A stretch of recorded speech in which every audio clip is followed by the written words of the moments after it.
It's time to talk sports. It's Hacksaw's Headlines, a panorama of the world of sports, stories, comments, and opinions. Now, here's iconic sports talk show host Lee Hacksaw Hamilton and co-host John Riley. Who wants to talk sports? We do. From the DIXIELINE Lumber and Home Center studios in San Diego, we welcome you to Hacksaw's Headlines, our Thursday podcast. Good afternoon, everyone. This is Lee Hacksaw Hamilton, along with my co-host, the venerable John Riley. We are ready to talk sports with you over the next hour plus. We hope you'll join us on the live stream. Hope you'll participate with something special we do right at the end called Fans Forum. Our podcast is brought to you by DIXIELINE Lumber and Home Centers, 9 stores in San Diego. You've got projects in the house that you want to repair, build on. You got things you want to do out on the patio near the pool. You got things for the office. Think DIXIELINE Lumber and Home Center stores, 9 locations to serve you. And by North County Eye Center of Poway and Escondido, we will all need help with our eyes sometime down road. When that time arrives, from something minor like vision test to glasses to contacts to surgical procedures, we want you to consider North County Eye Center, Poway and Escondido. John Riley, as we get ready to kick off a great sports weekend, the only words that are front and center in my mind, Final Four, baby. Yeah, exactly. It's the Final Four for both the men and the women. It's going to be a spectacular weekend. Before we hit the floor running with topics on the table, explain to everybody who joins us early on the live stream, because we've made this the Fans Podcast, our Fans Forum. How does it work? Yeah, the Fans Forum is your chance to get involved. Got a question or comment for Hacksaw? Just drop it in the live chat on Facebook, YouTube, or on X. We'll get you involved. And I mean, we already got people lined up already this morning, Lee. Fans Forum. And a reminder, if you like sports, have you checked my website? Why have you not checked my website? I write on it every day. It is there first thing in the morning. That's the address at the top of the screen, LeeHacksawHamilton.com. Subscribe so you'll get notifications there when I put something on it. Subscribe to the podcast. That way you'll get the alerts every time we load something into the podcast, and we do that almost daily. John, let's get going. Let's start with topic 1 on the table. Hoops, the Final Four. Look at these two guys here, Zach Edey and Klingon. Well, we got 4 teams left in the upset-marred NCAA tournament with the spotlight in Phoenix at this hour. Obviously, everybody of the opinion, this will be Zach Edey, that will be Donovan Klingon, that will be Purdue, that'll be UConn in the finals, we think. Of course, there have been so many upsets along the way. There are 4 teams. Let's just run through who is playing right now. You got UConn 34-3. They've won 24 of their last 25 games since late December. Donovan Klingon, big, mobile, a scorer, a defender who doesn't get in foul trouble. He's much more active than most people realize. But their team is based on 3 unbelievable guards. Tristan Newton, Cam Spencer, the three-point shooter, and this freshman who has come out of nowhere as kind of a power forward, power guard, Stephon Castle. That's what makes UConn tick. Purdue's got Zach Edey. He can take over games. I guarantee you before you're done, he's going to foul out all your big men in the lineup. He's unique. He's not as mobile as Klingon, but he's got such a huge reach at 7'3". He just changes all types of shots around the rim, and he stays out of foul trouble, which is kind of fascinating because people go after him. They need three-point shooters to step up, and they've got three-point shooters at Purdue. They didn't show up the last game, but they've showed up a lot this season. Fletch Lawyer, Braden Smith, Lance Jones, they got to score. This is going to be fascinating if it is Purdue and UConn in the finals. But that being said, you got North Carolina State in the way. They have won 9 in a row ever since they won 5 and 5 nights in the ACC championship. And I'll tell you, they got big boys. And big boys at this point means they got 15 fouls to use. And that's going to be fascinating to see what happens with DJ Burns, Mo Diarra, Middlebrooks. Will they collapse on the bigs that they're going to play in the semifinals or in the championship game? And then there's Alabama. What a coaching job done by Nate Oates. This was supposed to be a rebuild season because he lost his big scorer last year, Brooke Miller, who wound up going to the NBA and is playing really well. They can beat you anyway. You want to play slow down? You want to play half court? They'll score 69 points and beat you. You want to go up and down the floor? They'll score 109 in games this season. They'll beat you. Mark Sears, one of the best guards in the country. That's a big-time scorer. Nick Pringle, the other big man, plays above the rim defensively, does all the dirty work. And then the guy that nobody expected has just had an unbelievable month of March, Grant Nelson. He is a real grinder in terms of going to the baskets on drives, hitting three-point shots, getting fouled, making free throws, coming up with turnovers. This is a really deep, very different Alabama team in what was supposed to be a rebuild year. So, John Riley, pick a topic. Purdue's big man, UConn's big man, NC State red hot, and then Bama. Is this just a great Final Four? I mean, you have like these two really dominant teams, and you got all the personality of DJ Burns, Alabama making a second trip back after they failed in the Sweet 16 last year. So this is going to be very entertaining. The thing that you mentioned, a lot of those guards for Purdue, they're the ones that I forget about because all focus is on Zach Edey. But those little guards out there, they are just shooting three-pointers at really high percentage rates. And they are just hard-nosed defenders and take it to the hole. And if I got whacked on the way to the basket, I'll still get the shot off it. I'm very impressed with the depth that Matt Painter has on that team. But UConn's got depth too. Their guards are damn good. Yeah, they are. But, I have a pet peeve about Purdue, and it's their uniform design. Do you ever notice that the number is like really high on the back? And obviously there's no name, which is no big deal, but it just looks strange. Like you'll see that with Edey's number 15, I think. And so you'll see that 15 like almost between his shoulder blades. Yeah, but you can't mistake somebody 7'3". You don't lose him in the traffic. Yeah, that he's tremendous. Like we've talked about who's going to be in the draft. Is he going to be one of the top names? Very interesting to see how he does. Okay, so who do you think is going to win these semifinal games? And will it be Purdue-UConn in the finals? I think that's the likely case here. I mean, we're having that kind of battle amongst the women too, UConn and Purdue. I'm gonna go for those two teams if I'm betting in Vegas. But my heart is with NC State. I mean, if they can get another upset win here and make it to the final, I mean, that would be a really special story. And they got 15 fouls to give. A lot of people forget that because Edey normally fouls everybody out. They got 15 fouls to slow him down. Yeah, they do. Fascinating to see. And of course, come Monday, we'll be talking Final Four on the afternoon of the championship game. Purdue-UConn going to be fun. Let's go from one basketball tournament to the other basketball tournament. Okay. UConn and Purdue. No, this is UConn and Iowa, not UConn and Purdue. Iowa-UConn. The great matchup. Caitlin Clark going against UConn's Paige Buchers. I'll tell you, this has been a spectacular season. Caitlin Clark earlier today named the Player of the Year for the second year in a row by the Associated Press. She's got the U.S. patent on dribble left, pull up, step back, hit the three-pointer. Anytime she goes left, the ball probably is going in. I mean, she is just spectacular and no fear. We'll take shots from the next area code. It's absolutely amazing how gifted she is. Iowa, the most surprising thing to me, it's just not Caitlin Clark against the world, John. Their bigs run the floor, get open on breaks, make backdoor passes. This team, despite a superstar, unbelievably unselfish with the passing game.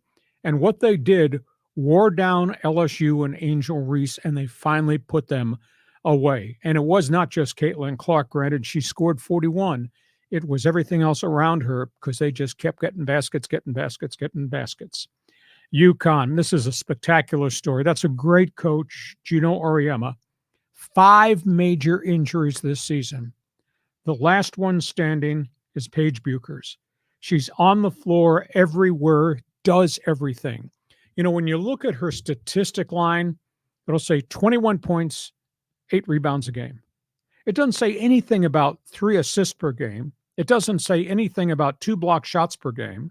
It doesn't say anything about just the playmaking ability. I mean, she's a great individual talent. She makes everybody around her involved in the offense. I just think that semifinal should really be the championship game. But since they don't re-bracket the teams, Caitlin and Paige are going to meet in the semifinals. The other semifinal is going to be a doozy.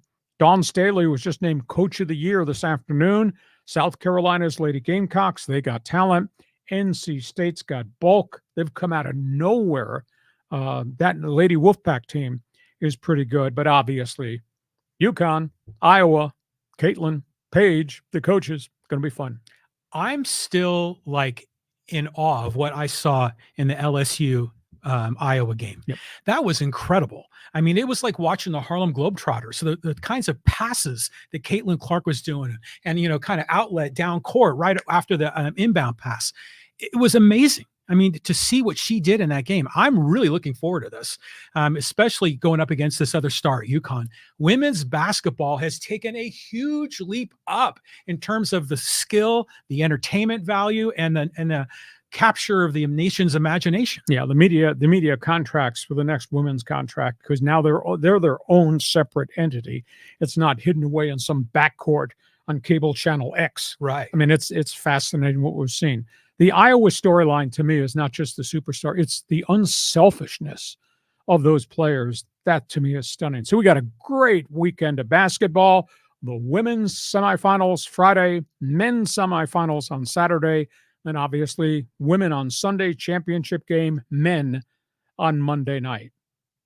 We're going to watch a lot of hoops. We are. Our eyes are going to be falling out of our heads. You know, Gabby Marshall's another player for Iowa who's sort of unsung. I mean, but she's a talented shooter as well. Yeah. I mean, she was hitting them in the last game. I'm just so impressed with the unselfishness of Iowa. I mean, to think of Caitlin Clark as being a playmaker rather than just a shot maker, but she is. At least that's what we saw when they finally derailed and put away LSU. Was it John Wooden or who was it that said that they thought watching women's basketball was more interesting because they were more with the fundamentals and there was a lot more passing going on?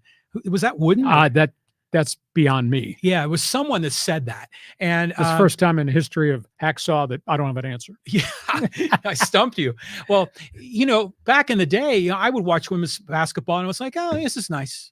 But now, it's must-see TV. Now it's like legit. I mean, it's so fun to watch. Okay, we go from basketball. Let's talk baseball. This is quite a story, and I've written at great length on my website about this story.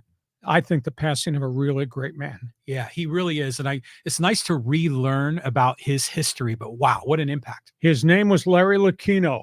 He was Princeton educated, went to Yale, got involved from being a lawyer in sports, and the rest is history. And the history of accomplishment with Larry Lucchino is superb. I tried to think of a word when I was writing this long one man's opinion column that's on my website. I urge you to read it, because he had a big impact here, had a lot of impact other places. And the word was visionary. He was wired differently. He built stadiums, he built teams, and he built front offices.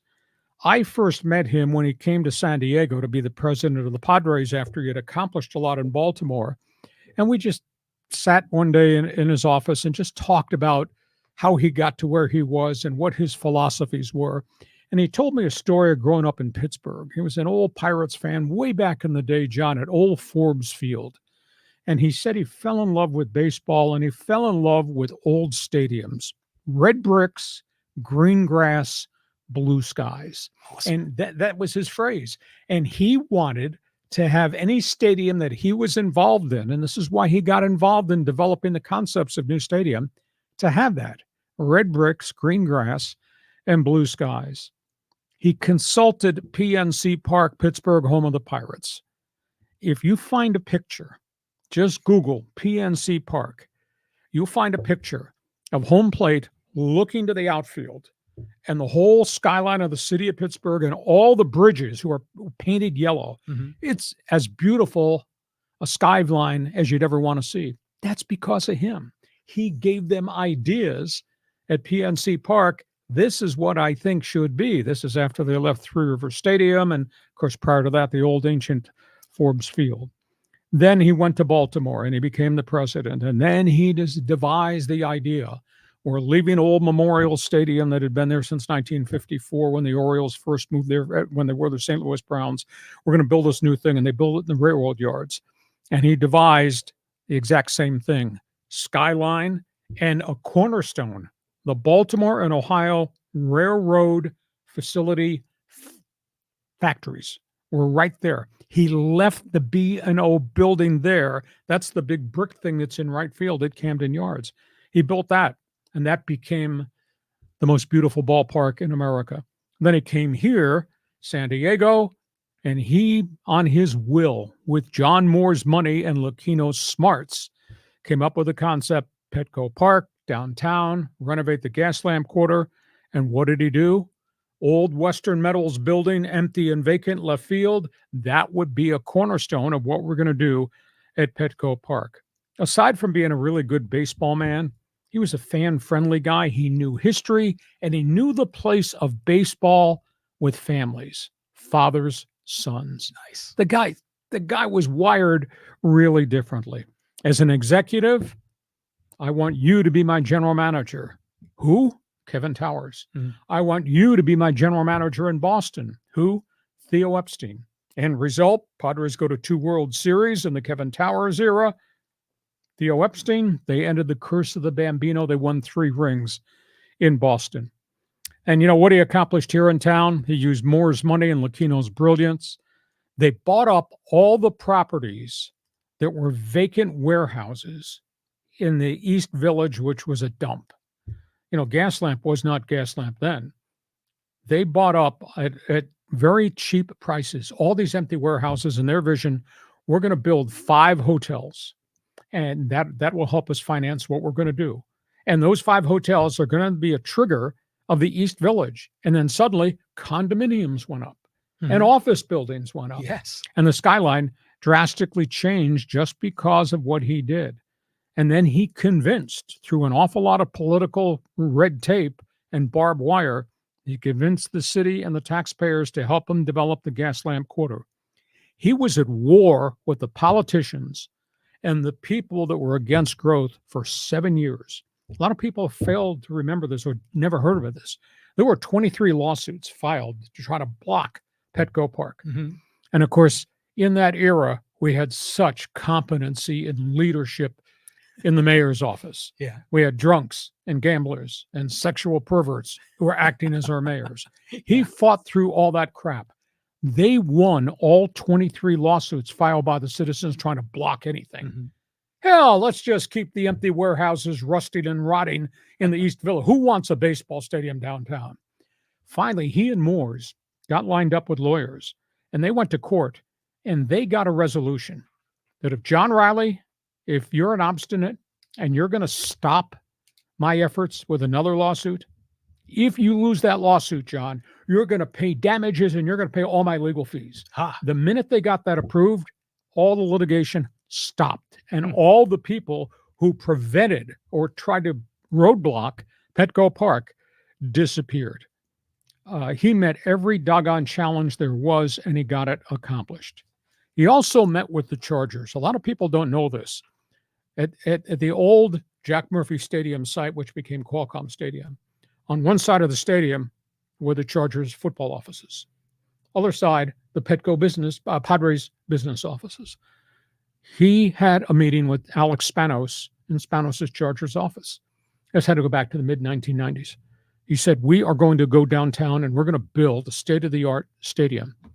Do you want to come with us and be part of it? And we could co-finance it and work together to get the city to approve it and taxpayer money, etc. Alex Spanos stared him down. Alex sitting at his chair. No, I have no interest in working with you. We have our own plans for a stadium. We're the San Diego Chargers. In essence, I was told from somebody who was there, he threw Lucchino out of the office. Unbelievable. So at the end of the day, Lucchino went down the elevator, walked out of that stadium, got in his car, went to meet with John Moores, and they went downtown, and look at what they accomplished. And Spanos could do it on his own, sat there in that decaying cement structure, continued to walk around with their hands out, build me a stadium, John Riley, pay me, and let me have the operation of the stadium and keep all the profit. It never worked. At the end of the day, we got Petco Park. And the Chargers operated in decay, and everything went downhill from that point on. Then they wound up going to LA, where they're on the periphery of sports interest, and they don't even have their own stadium. So he did what he set out to do. He ran through every piece of barbed wire there was. He was intense. He was intellectual. He was a fighter. He beat back cancer 3 times before it finally resurfaced and took his life. Time ran out on him. And I thought about this when I was writing my One Man's Opinion column. Time ran out because the last thing he never got to accomplish, and a bunch of baseball people echoed the same thing because I've asked him, should have been baseball commissioner. That's the last thing that would have been in his career. He was so smart as a businessman, so smart about the history of sports, and obviously so smart about what sports needed in terms of venues. Next stop, his widow, Cooperstown, Baseball Hall of Fame. For sure. As a contributor. Yeah. I just think he's one of the most remarkable people I ever met. He wasn't easy to be around. Sidebar story, Hacksaw on the old Extra 690. We do our talk shows down at the stadium a lot. Mm-hmm. So this was towards the end of his era with the Padres, and they had just signed a free agent. And they had just signed Fernando Valenzuela, which to me seemed like a stunt. Mm-hmm. And that was the word that I used on the air. I wasn't being critical. Fernando was at the end of the road of an illustrious career, but he had nothing left. And they signed him. And I used the word stunt. It was like at 5:15 at night. At 6, during a break, he came from his offices in the old Breaking Down Stadium, down the elevator, walked through the edge of the parking lot, and said, I wanted to be the first one to tell you, Hacksaw, you're wrong. So I got lectured during a break at 6 p.m. by Larry Lucchino. And we exchanged gunfire on a bunch of different things, and I liked him, and I respected the hell because I knew what he had accomplished. So, like I say, next time we'll talk about Larry Lucchino. I hope it'll be the induction ceremony with his wife making the speech in Cooperstown Hall of Fame. Unbelievable story, isn't it? I mean, I remember when, the Moore's Lucchino group came in and bought the team. Saved the team from the terrible Tom Werner group. Yeah, with the Roseanne Barr grabbing her crotch during the national anthem, that Tom Werner group. So what was that, like 94 maybe, when they purchased it? And I was like, some guy from Baltimore, and okay, they built a stadium there. Got an East Coast guy in San Diego. I was kind of skeptical. Okay. But wow, the more you learn about him, and the fact that he had huge accomplishments in Baltimore, San Diego, and Boston. And prior to that, Pittsburgh as a consultant. That too. I mean, any one of those individual things could potentially be Hall of Fame worthy. And he did all 3.5 or 4 of them. Amazing. Just a few other comments. I wrote down some notes while you were talking about it. Remember Bruce Henderson? Sure, he was one of the antagonists. Yeah, he was always trying to sue the Chargers and the city for rebuilding Qualcomm and even the expansion of Qualcomm back in the late 80s, early 90s. And the ticket guarantee and all that razzmatazz. But he was one of the activists against anything. Hell, I'd rather have those empty warehouses rusting and rotting with the homeless people downtown than a ballpark. Yeah, there's a lot of people like that are like very anti-progress, anti-growth. He was one of them. The empty warehouse thing is interesting because I remember way before Petco was built. There was just all this kind of industrial buildings that were all falling apart. And one of my buddies started up an internet company, and he was able to lease a portion of the old Carnation Milk building downtown. And that was a dump, but it was perfect for a startup, especially an internet startup.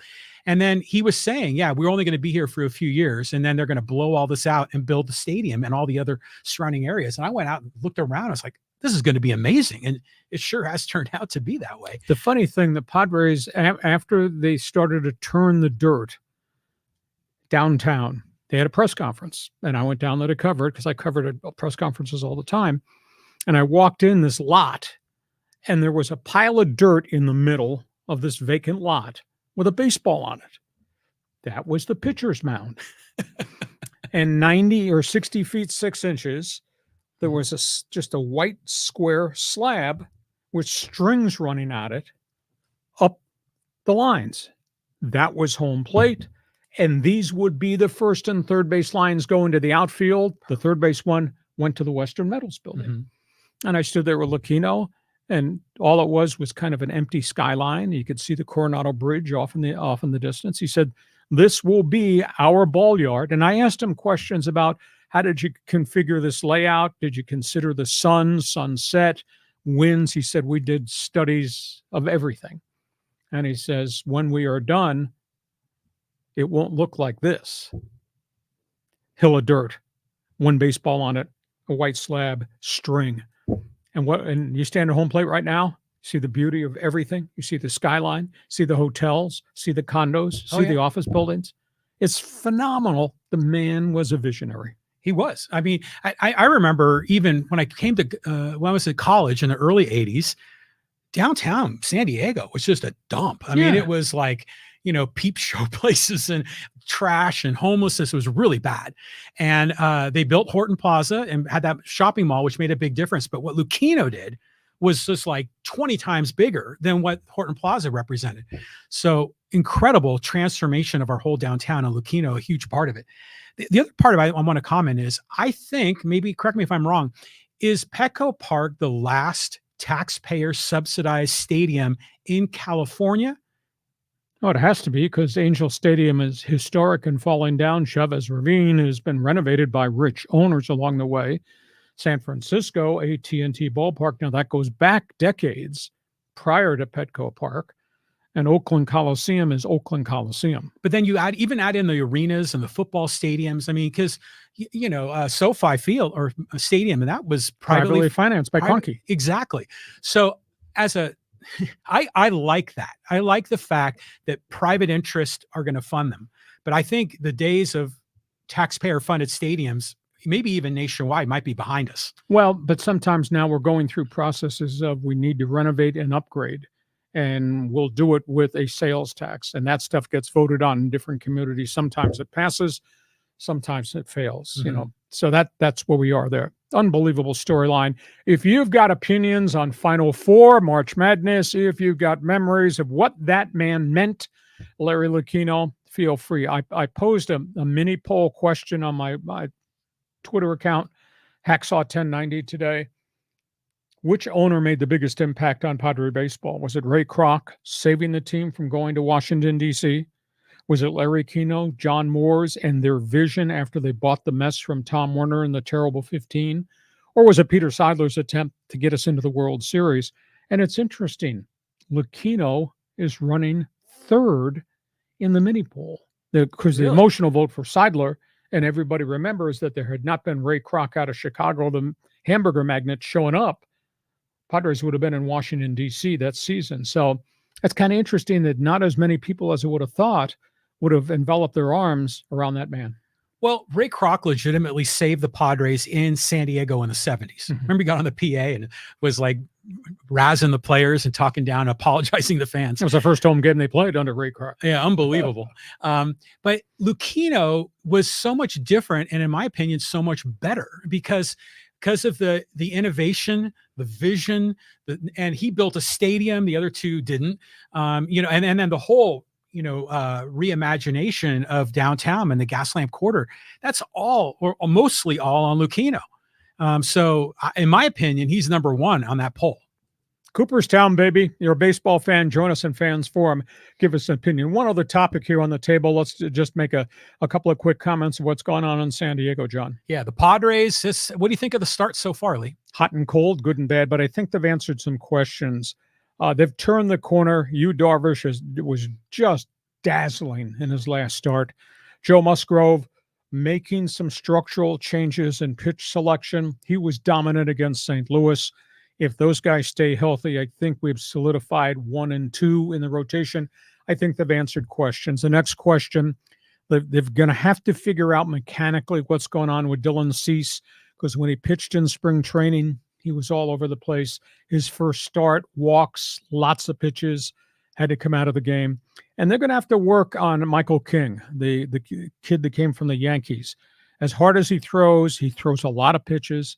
He's walked a pile of batters, walked 7 in one game like it's a second coming of Blake Snell, and he's given up home runs. So there's some refinement there, but it looks like their top 4 are pretty much locked in.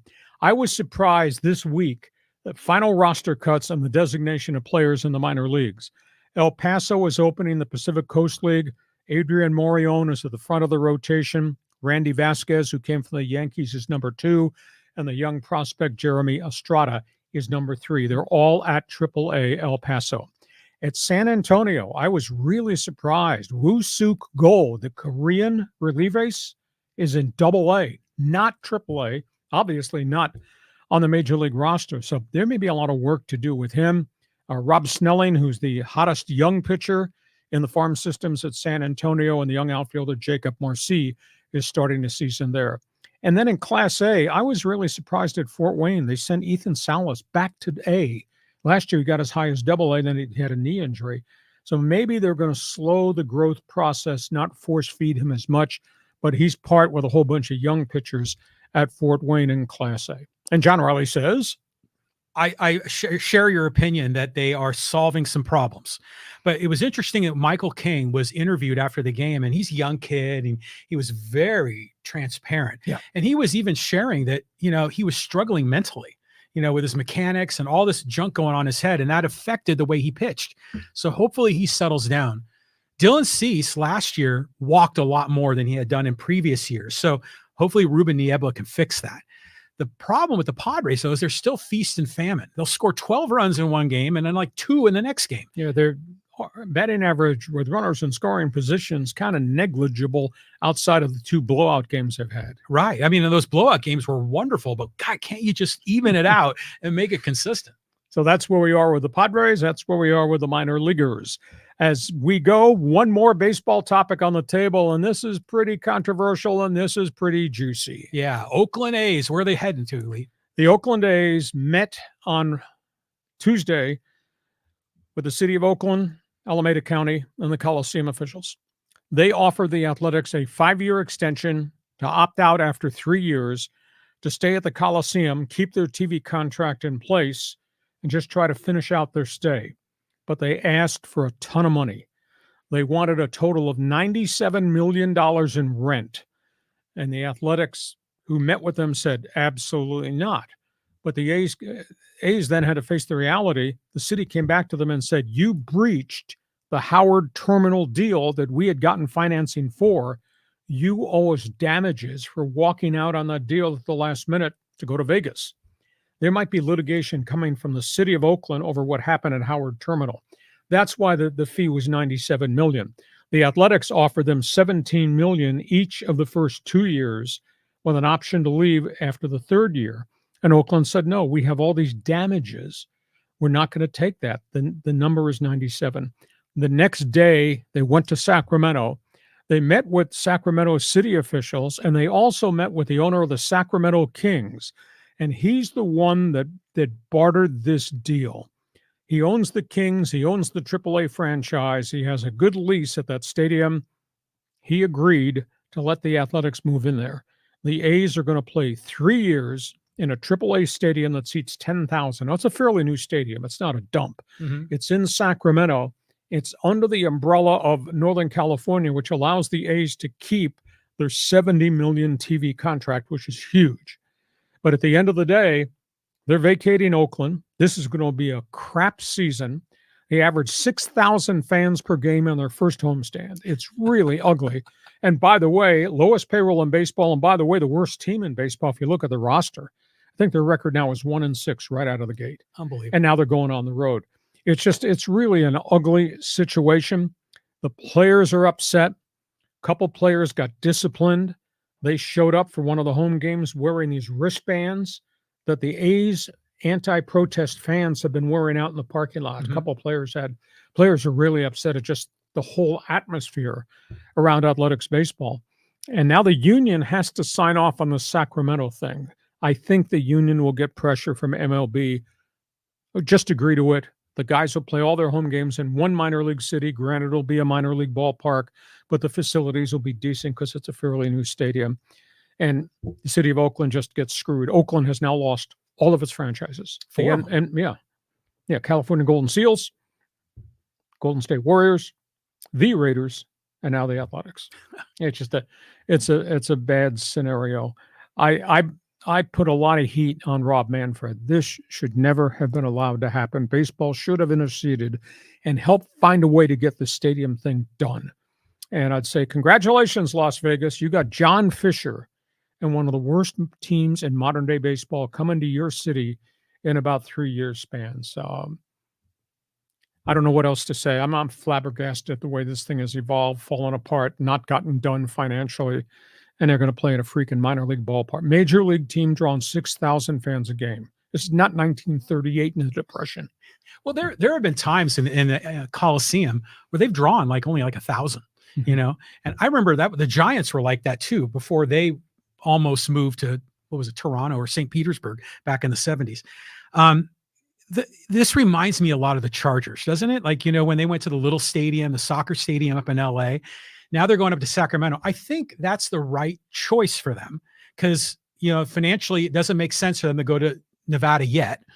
But getting the hell out of Oakland makes sense. But imagine if you're going up to Sacramento and let's say you're a Kansas City Royals fan or a Baltimore Orioles fan. I mean, that might draw a lot of fans. Oh, they'll draw some fans from Frisco, maybe even from Oakland, and they'll draw Sacramento fans because that NBA franchise has finally become successful. Yeah. And, their theory is, hey, we might be a major league city someday. So let's go. I have no doubt, but it's 10,000. Yeah. And it's the players in a minor league ballpark. I think it's just a horrific set of circumstances to put your players in. They should have allowed the A's to move to San Jose, but the Giants apparently said that was our territory. Yeah. I mean, that would have been the solution to everything. Yeah.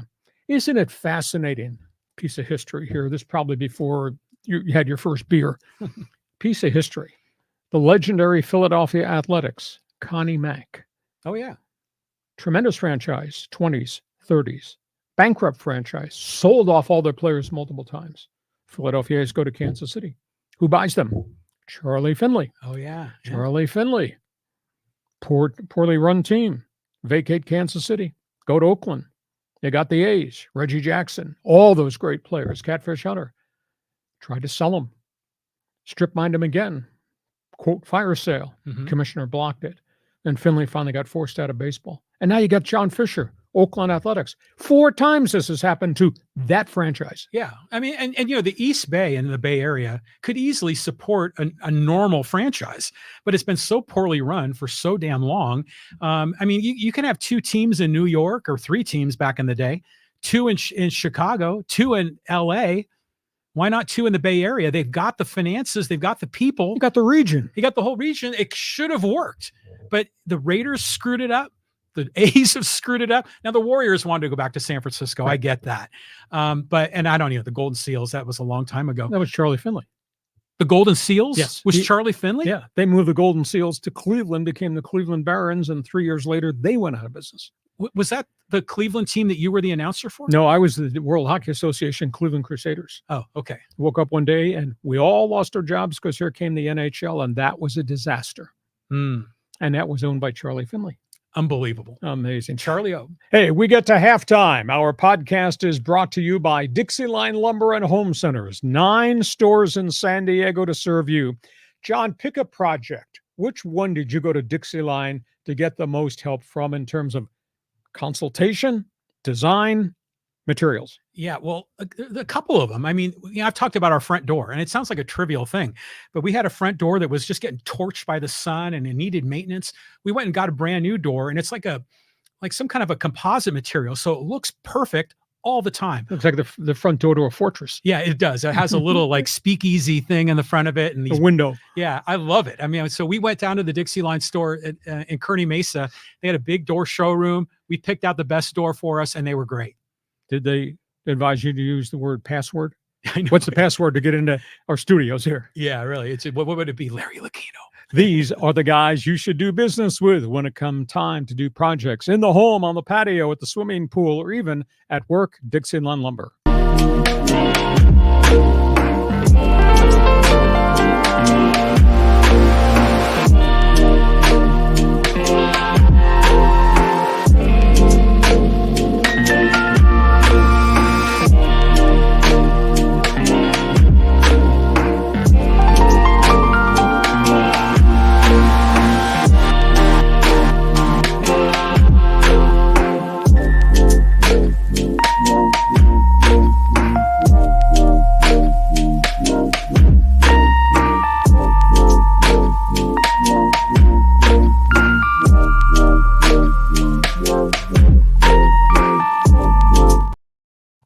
Reminder podcast also brought to you by North County Eye Center of Poway and Escondido. You know, when you think about your vision, it's fine today, but you may need direction, help, solutions to vision problems down road. You can go have eye test at North County Eye Center. You can get glasses, you get contact lenses. If you have more significant issues you need answers to, whether it's glaucoma, cataracts, whether it's dry eye, whether it's pink eye, consider them. These are the pros in the business. North County Eye Center, Poway, Escondido.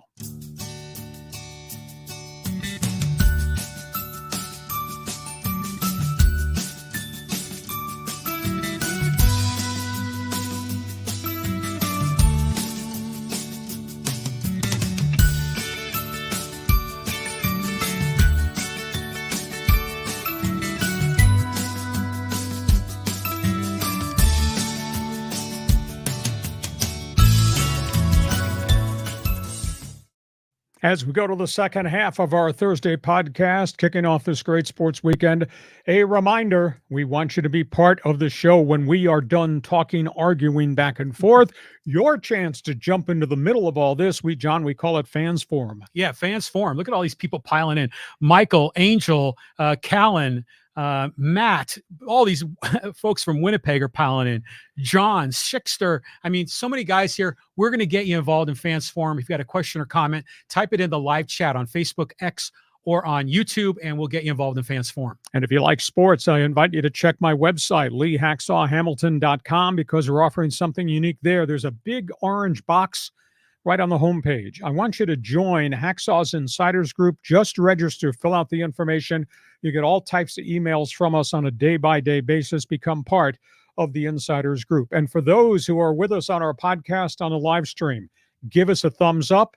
Give us a 5-star rating, because that helps us a great deal in publicizing who we are and what we're doing. John, let's move from all things basketball and baseball. A couple of football notes here. Yeah, the NFL notebook. Look at these teams. Yeah, there's a lot to talk about. We've been talking about financing stadiums and all of that.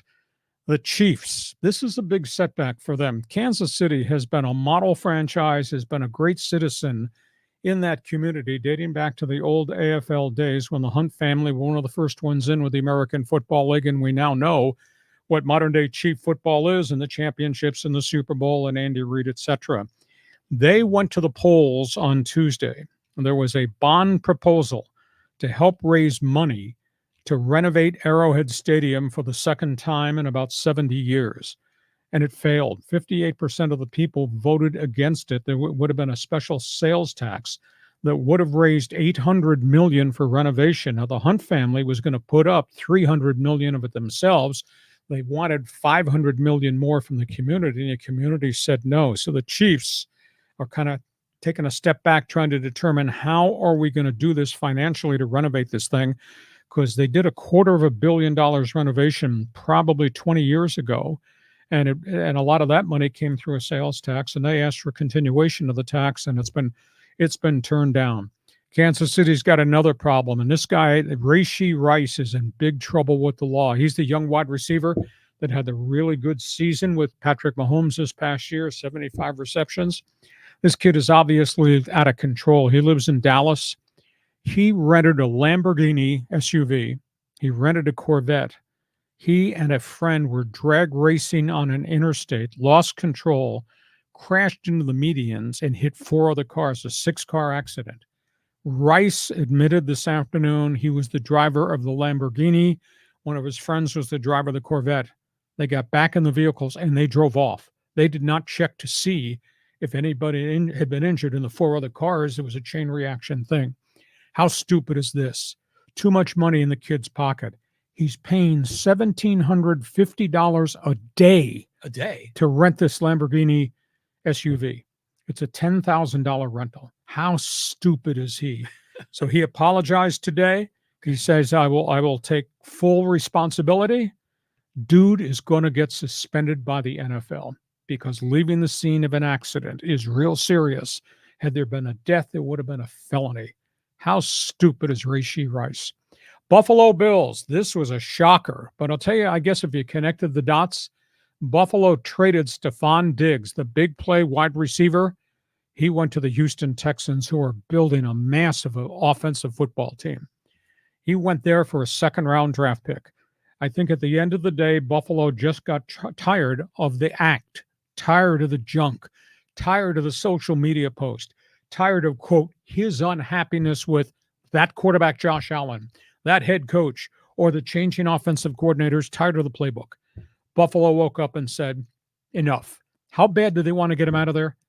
They're taking a $31 million cap hit this season. Wow. To get Stephon Diggs out of there. Houston got themselves a great player. He's going to go play for a pretty good coach. DeMeco Ryans, who's a pretty tough guy. You know, they've added top pass rusher from Minnesota, Daniel Hunter. Mm-hmm. They added Bengals big-time running back Joe Mixon. Now they add Stephon Diggs, and they're all going to go to the meeting room with quarterback C.J. Stroud. That's not too bad. That's a hell of a job of rebuilding. This is a really ugly story in Detroit with the Lions.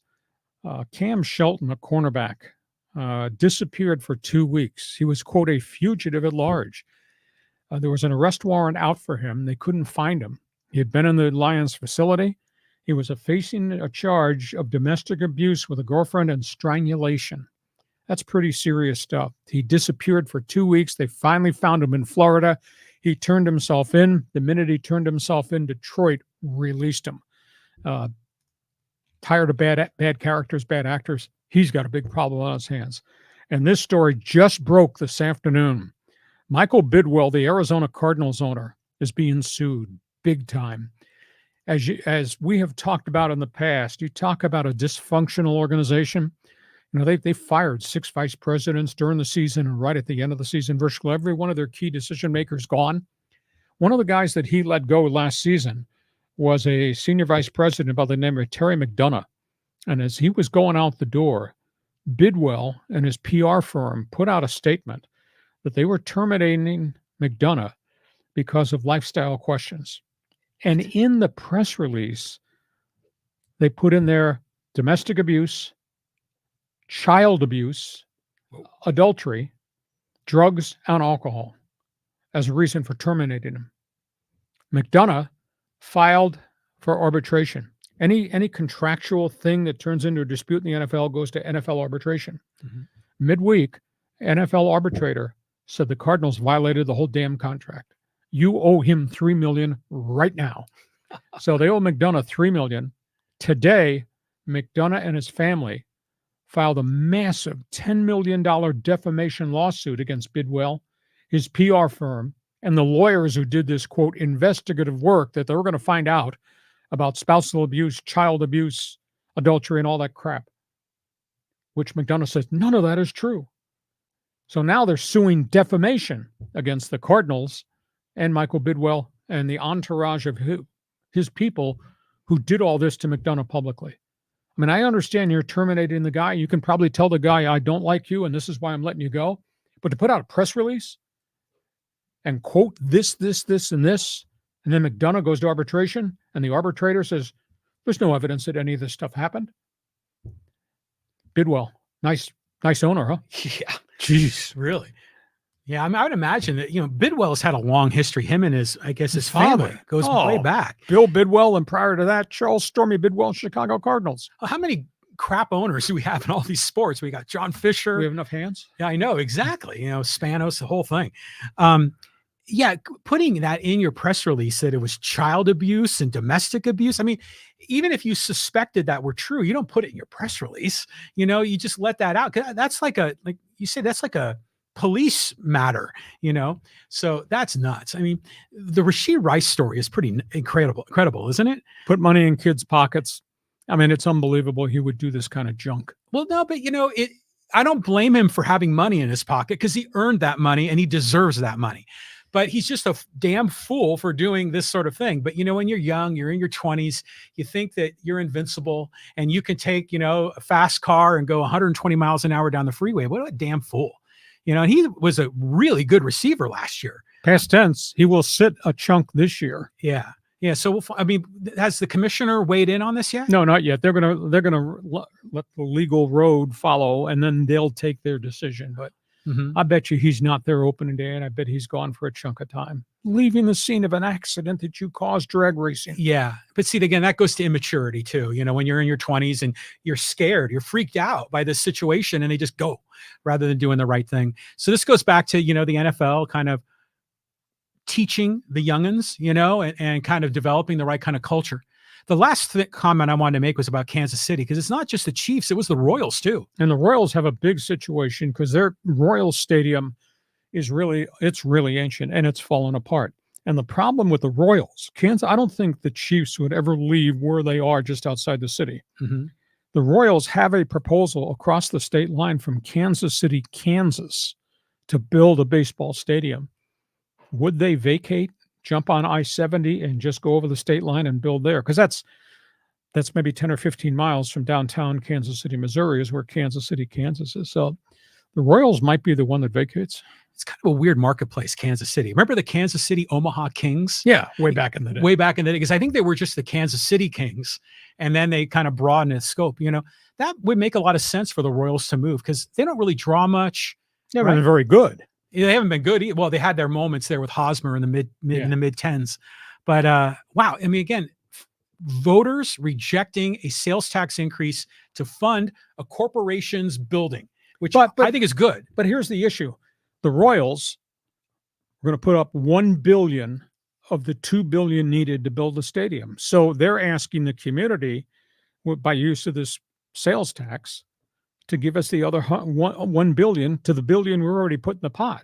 And the Chiefs were going to pay $300 to $500 million of the $800 million they needed for the renovation. So it's not like the Chiefs and the Royals were walking around with their hand, give me some money. Well, they wanted $1.5 billion collectively amongst the two of them. So they are going out with their hands out. Yeah, but the owners of these clubs are pouring a ton of their own resources in. Well, they should be responsible for 100% of it. I mean, you know, when you were back at Extra 690, we didn't pass a sales tax to increase the revenue to the radio station. Should have passed a sales tax to pay me better. Yeah. Well, you deserved it.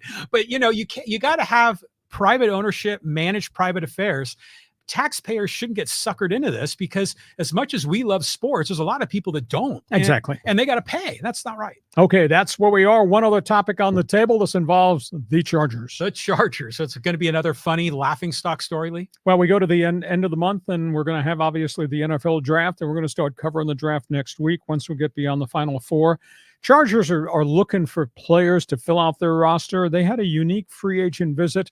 J.K. Dobbins was a really great running back at Ohio State, went to the Baltimore Ravens, did pretty well, then has had two major injuries. He's an unsigned free agent. They brought him in. They've talked to him extensively. He might be the guy that replaces Austin Eckler as the dart and dash, catch the ball out of the backfield running back. You already have the heavy-duty back in Gus Edwards.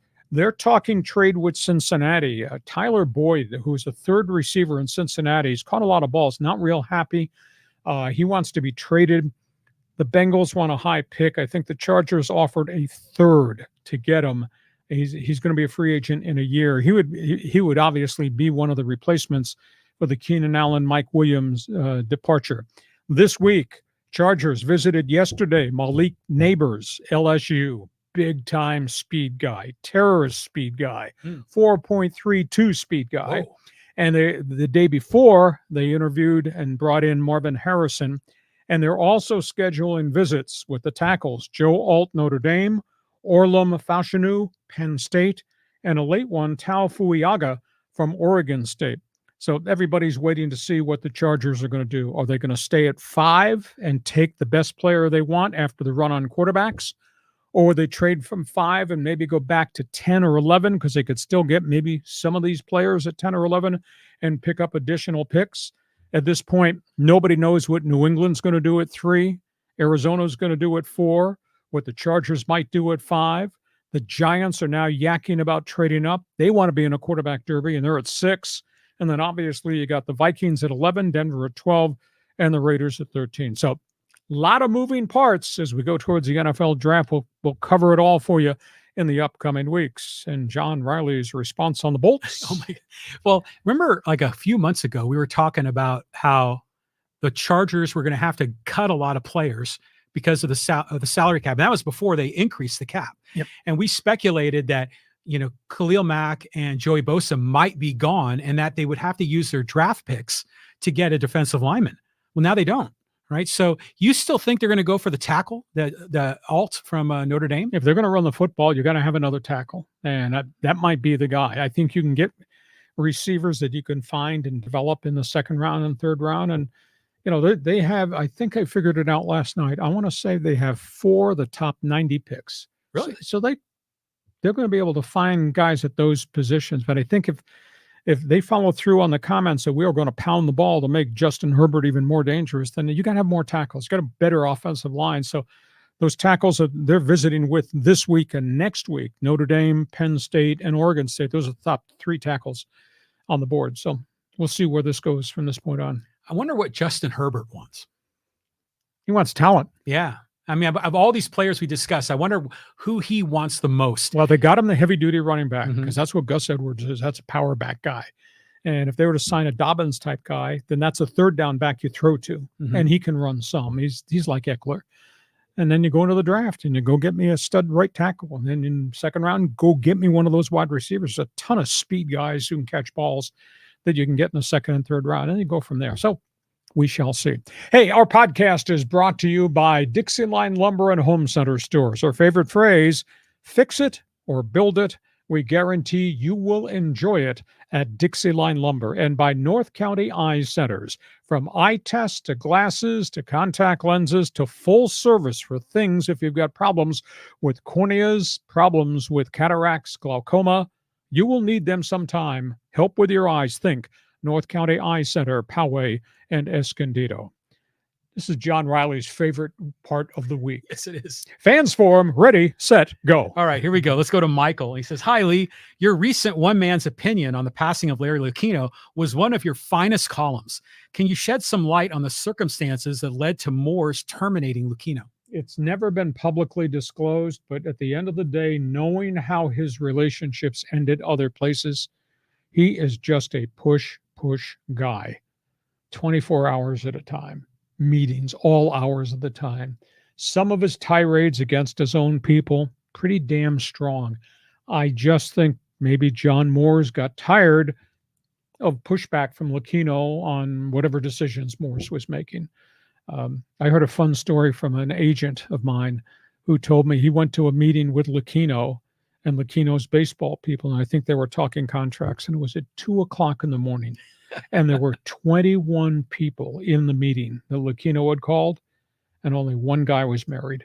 The rest of them were single, and it was all baseball all the time. Yeah. And that's the kind of guy he was. That's the briefest answer I can give you. I just think at the end of the day, Moores and Lucchino, just the pressure points of I want it. Why can't I have it? You got to give it to me. Just came to an end. Yeah, that can be grating. Yes. But if you look at the top most successful people in the world, they're usually wired that way. Push the envelope. Yeah, they want to achieve. They have, they want to be aggressive. I mean, it sounds like AJ Preller, having these meetings 24 hours a day. Yeah.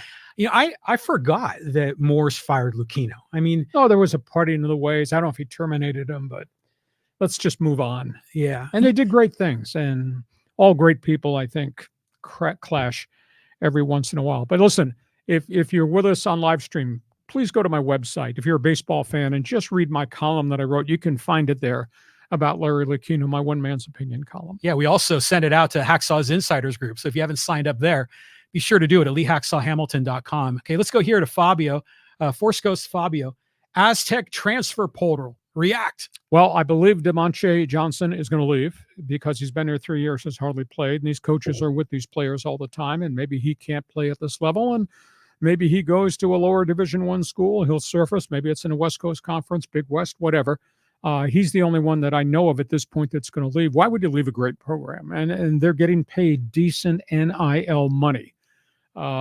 That's the only one that I know of right now. We had talked earlier in the week on the Monday podcast about they got 3 veteran players who come back and play one extra year, Lamont Butler being probably the most important. I do think that Reese Waters will come back because he's got to find his game again because he wasn't the same most of this season.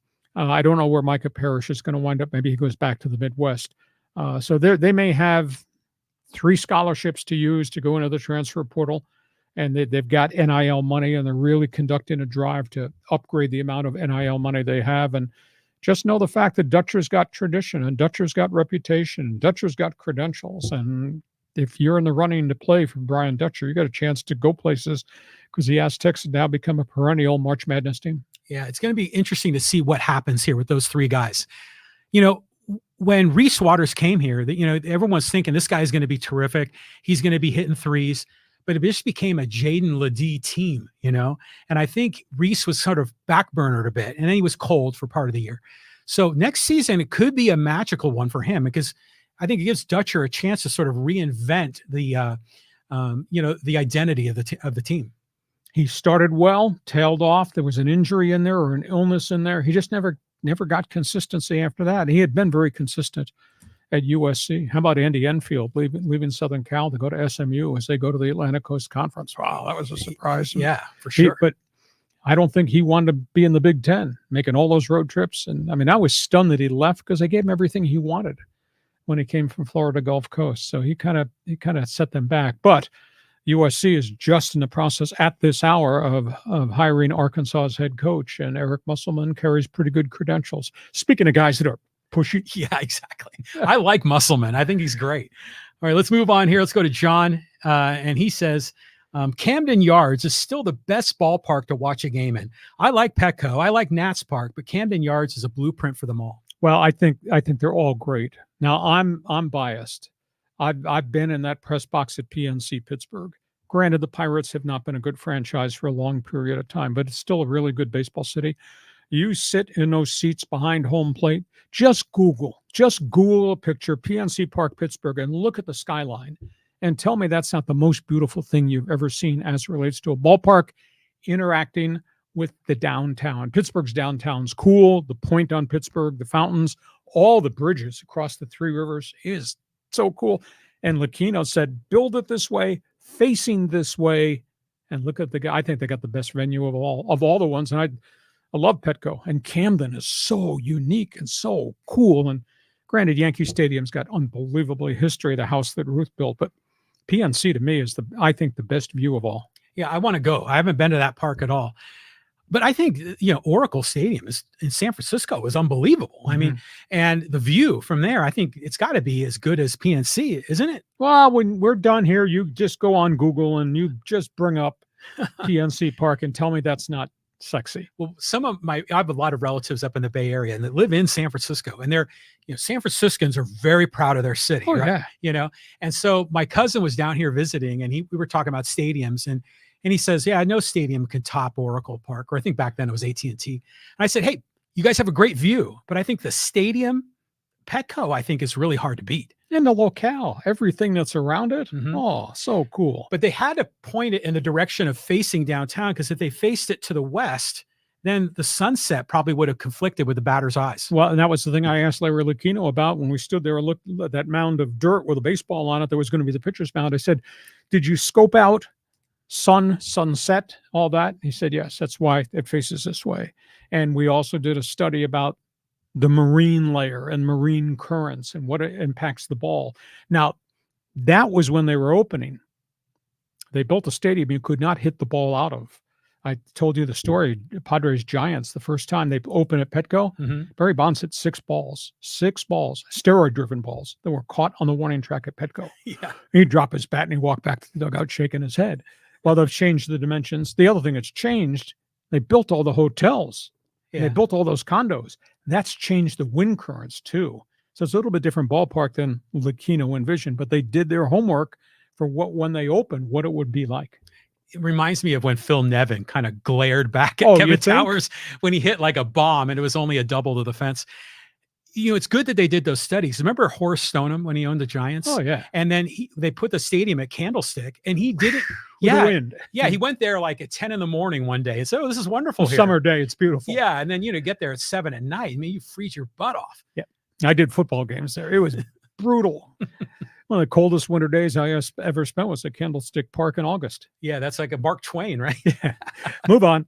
Moving on. All right, here we go. Let's go to Schickster.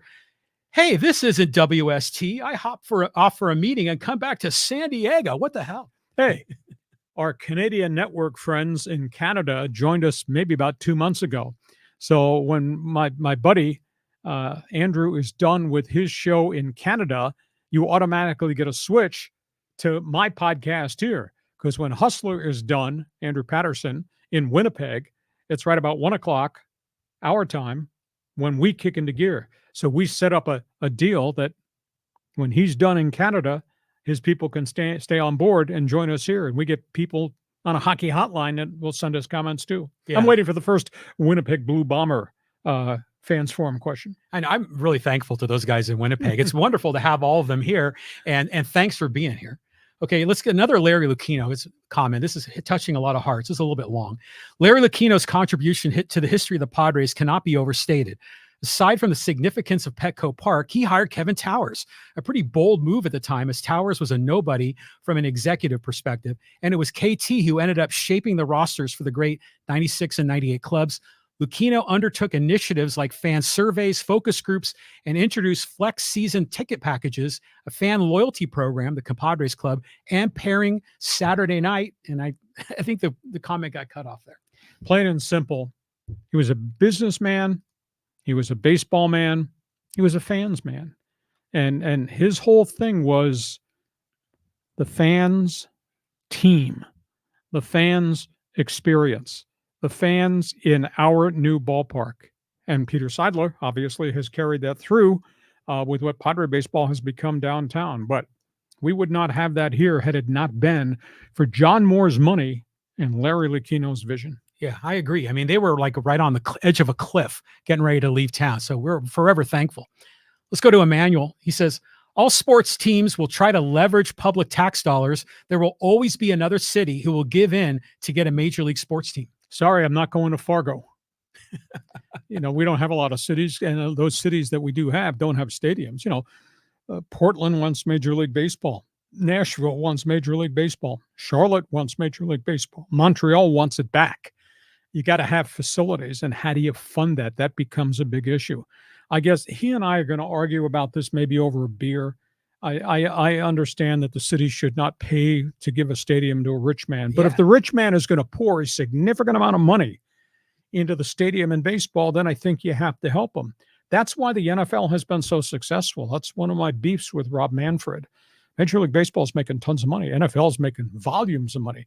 The NFL G3 fund was formulated 20 years ago that if you want to build a new stadium, the NFL will put money in, and that owner will put money in, and you put money in. That's what we had with the Chargers. Mm-hmm. The city, county, and the G3 fund was right there. And all Spanos had to do was commit his own $300 million, and he would have had a brand new stadium in a city that he would still probably emotionally still own. And instead he said, no, I want this. I'm Dean Spanos. I own the freaking Chargers. I want this. And forever and ever, there's just been a revolt against him, the person, him, the owner. And they wound up going to LA. And then they walked in and said, well, we have this stadium deal we do with the Raiders. And they got voted down 31-1 on the new stadium. He was shocked. He was devastated that he didn't have as many friends in the room as, quote, he thought. And then the league intervened, and they mandated to Stan Kroenke, second tenant in here. Let's make this even more financially viable by having two tenants in the building. But at the end of the day, Spanos, one of the poor financial owners in the league, trying to strut around as if he's one of the big men in the NFL. That's crap. He wound up playing as a tenant. Stan Kroenke, Dean, there's a mailbox over there. Deposit your rent check the first of every month. Well, the taxpayer funded obviously is great for the team and great for the league, but it's immoral. I mean, it's just flat out immoral to make like some old lady in a nursing home have to pay taxes to subsidize a billionaire's baseball team. I mean, I just think that's just terrible, but they get away with it, and they always talk about the upgrades to the community, the boosts in the economy. But a lot of those studies that so-called boost the economy don't have an ROI because the taxpayers spend a ton. And sure, they get some of it back, but not all of it. And the taxpayers themselves don't get it back.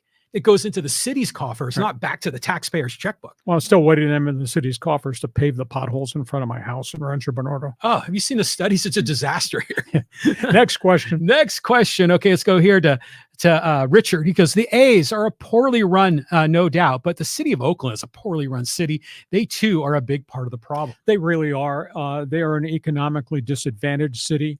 Its economy has gone away. The Silicon Valley has really impacted stuff in San Francisco and really stuff in Oakland. It's just a poor city. So I don't know that there would ever be enough money to be able to build something new to keep franchises. And yeah, do they have a fan base? They sure do. Raider Nation, still a lot of people walking around with black and silver paint. The A's once upon a time were the thing in town, but things change and all the franchises have moved. And I hate to say Oakland's a dead city, but it kind of looks like it's a dead city.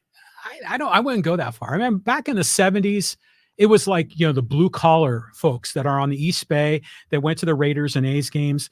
But now you can't be a blue collar worker and afford to live in the East Bay, because real estate is so expensive. Oakland is going through a renaissance and a transition, and it's way better than it was, say, 30, 40 years ago. I was just there like about 6-7 months ago, and I really enjoyed it. But I think the A's and the Raiders were so poorly run that, the city management was incompetent. They screwed the whole thing up as well. But that is a shame, because that East Bay could have easily supported multiple franchises. It's a market unto itself. Yes. Okay, a couple more here. Couple more. Okay, let's go here to Chris. He goes, Hacksaw, prayers to a colleague of yours that shares your unparalleled writing ability and wit, TJ Simers, who's resting in hospice today. I grew up reading the two of you and consider myself lucky. TJ was cut from a different cloth. He was testy, and he would write stuff that would insinuate this guy hasn't done a good job for this reason, and he would bag on people. And he's really had a tough time of late, brain tumor. And I know he's on the clock, and I've tried to get a hold of his family, and I've just not been able to make that connection. But he was good at what he did. He was really different at what he did. When he was here in San Diego with the UT, he felt as a columnist, I used to call him Page 2, and his column actually wound up on Page 2, and he had his own identity. And he felt his role as a columnist was to look at you and tell you that I don't like that blue shirt you're wearing. I'm going to write about it. And I'm making insinuations. Yeah. That he felt his thing was to have an opinion and rile you up while he did. And then he went to the LA Times and did the exact same thing. Some people loved him. Some people disliked him, but it's sad. I think he's in his mid 60s, and he's got the exact same brain tumor that his father had, and his father died young. So it's tough. The whole bunch of us guys that were here together competing against each other, we'd go back and forth about, boy, that was a piece of crap column you wrote. Yeah, well, I thought your talk show sucked too. Thank you. It was a whole bunch of us that kind of ran together back in the day, and I feel sad for his family. Some people liked him and some people didn't. It kind of sounds like someone else I know. Yes. Well, next question. All right, let's go here to Callan. He says, Diggs getting dealt is a shock. Wonder if salary was a factor along with his attitude. Well, attitude, I think, more than salary, because he was productive, but yet there were stretches of games where you say, where's Stephon Diggs? Because Josh Allen was going the other way. I just think, as I said at the onset of the NFL segment, they just got tired of the crap. They got tired of social media, because he was always doing on social media, and geez, Josh Allen is not doing what he should be doing with me. Or why are they not calling plays for me? How come I only got 3 targets today? Me. And meanwhile, they're winning or trying to win games. And then he'd have games where they'd throw to him and clank, he'd drop it, or he'd run the wrong routes. I just think they woke up and said, that's it. And for them to swallow $31 million in dead money this year, that shows you how tired they were of the act. Now, he'll go play for a good coach. DeMeco Ryans is a good coach. But damn it, you're going to do what I tell you to do as a wide receiver. And I'm not going to hear about any junk on social media on Monday, because he was just excessive about barking out what he felt, what he thought. Still, I think a great player.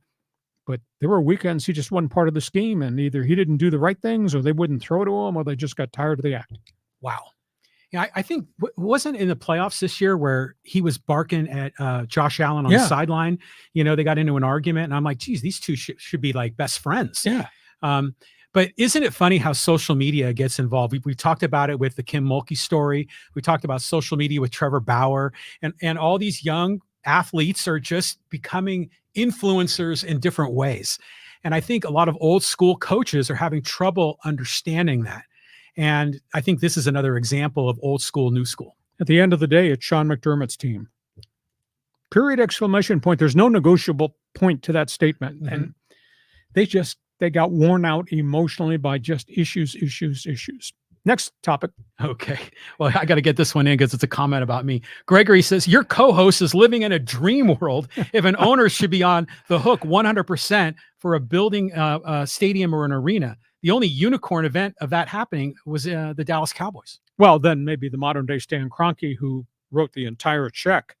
Now, when Kroenke did SoFi Stadium on behalf of the Rams, it was also part and parcel a business development. NFL Network has moved everything from the East Coast to their facilities in SoFi's Park.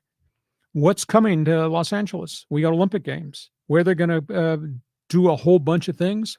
SoFi Stadium, the park. So, I mean, Kroenke is an entrepreneur. It just wasn't a football stadium for the Rams, and then the Chargers were shoved down his throat. It's an Olympic event. It's a business building event. I mean, it's the NFL Network. It's just a whole pile of things all intertwined together, which justifies him writing a check for $5 million because the amount of money he's going to make back with all the things that he's putting in there, aside from just the football stadium. $5 million. It's $5 billion. I'm sorry, $5 billion. Yeah. That's the way to do it. As like you say, as an entrepreneur, have all these different revenue streams. AT&T Park in San Francisco, back when it was built, I think the city donated the land, but the stadium was privately built, if I recall. Was that the Bob Lurie era? I think so. Yeah, I think so. When did that open? It was like around the year 2000, wasn't it? Or like late 90s, something like that.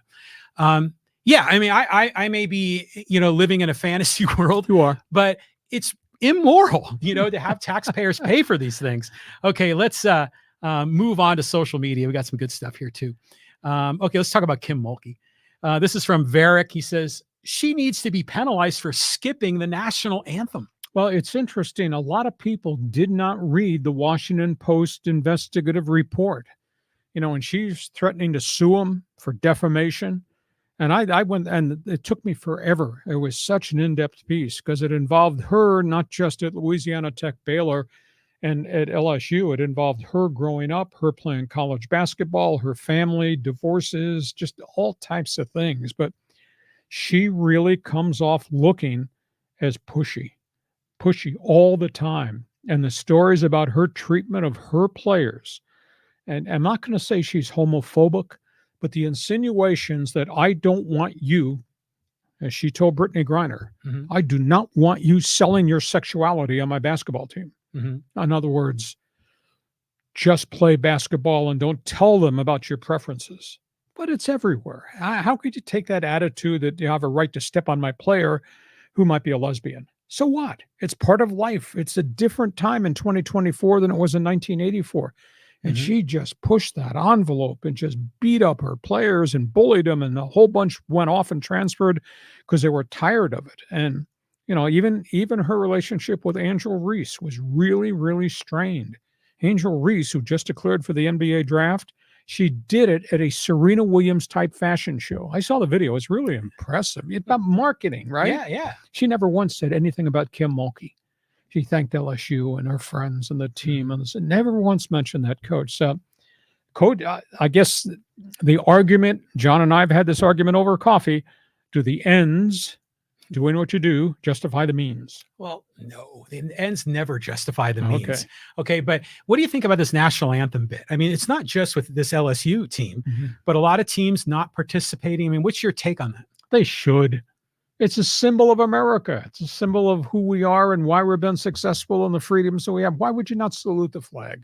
Yeah, I agree. Why would you not do it? But some of these folks, they have what they believe is a rightful cause they want to protest. But do you ever find it interesting that it's sporting events, we do the national anthem, but we rarely ever do it for any other kind of a public event?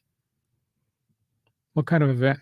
You're talking about? Let's say like a concert, or anything that would take place in an arena, a truck pull, a motocross race, But NASCAR does, IndyCar does. Okay. So that's still a sporting event, right? So I always found that odd that they put the national anthem in. I like it. I think it's great to celebrate life, liberty, and the pursuit of happiness, but it always was interesting to me that they did it. And now it's been politicized like a million other things. Well, by virtue of the last group of years, players kneeling down, and the unification. And that's a whole nother argument for a whole nother podcast. But I just think you got the flag. We live in this country. Salute it. Salute it. All right, here we go. Let's talk a little about the Super Bowl. And this is from Harlick Buckeye. And it says, my sister is an executive vice president of NBC's programming division. The plan is to have the Super Bowl as a pay-per-view exclusive with a hefty price by the year 2030. Well, Roger Goodell said at this year's Super Bowl, we will never have pay-per-view Super Bowl on my watch. Well, his watch goes through 2028, I believe. There you go. So anything is possible. But then you get into the dialogue. They experimented with pay-per-view this year on a wild card weekend. They did one during the regular season on Thursday Night Football, but that was at $5.99. And I'll guarantee you, they're not going to put the Super Bowl on for $29.99. I mean, the Super Bowl, if it's going to be pay-per-view, is going to be mega dollars, which then spills over to, will John Q fan do it? Is everybody going to pay $299.95 to watch the Super Bowl on streaming? Some people said, hell no. Some people said, yeah, I'll invite 20 of my friends to sit in the studio with John Riley, and I'll charge everybody $20 to do it. So there might be ways around it, but that's down the road. Everything's going in this direction, Lee. People, they're still paying for the Super Bowl now. It's just bundled into their cable TV package. Now it's going to start to go more a la carte. I think that's good, but the whole world is shifting with streaming. Okay, we hope you have enjoyed our podcast. It was extended. It was long. There are a ton of topics on the table. Reminder, if you like what we're doing, please give us a thumbs up. Give us a 5-star rating. Check my website, leehacksawhamilton.com. I write on it every day. In addition, fill out the orange box right on the homepage of my website. Join the Insiders Group. John, this is going to be a fabulous Friday night. Women's basketball, men's semifinals Saturday. We're going to be back Monday to set the stage for the Final Four, and we'll kind of start to kick off our NFL draft coverage too. Have yourself a great sports weekend. It's going to be busy, baby. It's going to be busy. Hey, are the women in Phoenix too with the men? No, the women are in Cleveland. Cleveland. Okay. Yeah, it's going to be a great weekend. Yeah. Have yourself a great sports weekend. Our podcast brought to you by DIXIELINE Lumber and Home Center Stores to serve you. Been in business for almost 100 years. And by North County Eye Center of Poway and Escondido. We will see you come Monday on Hacksaw's Headlines.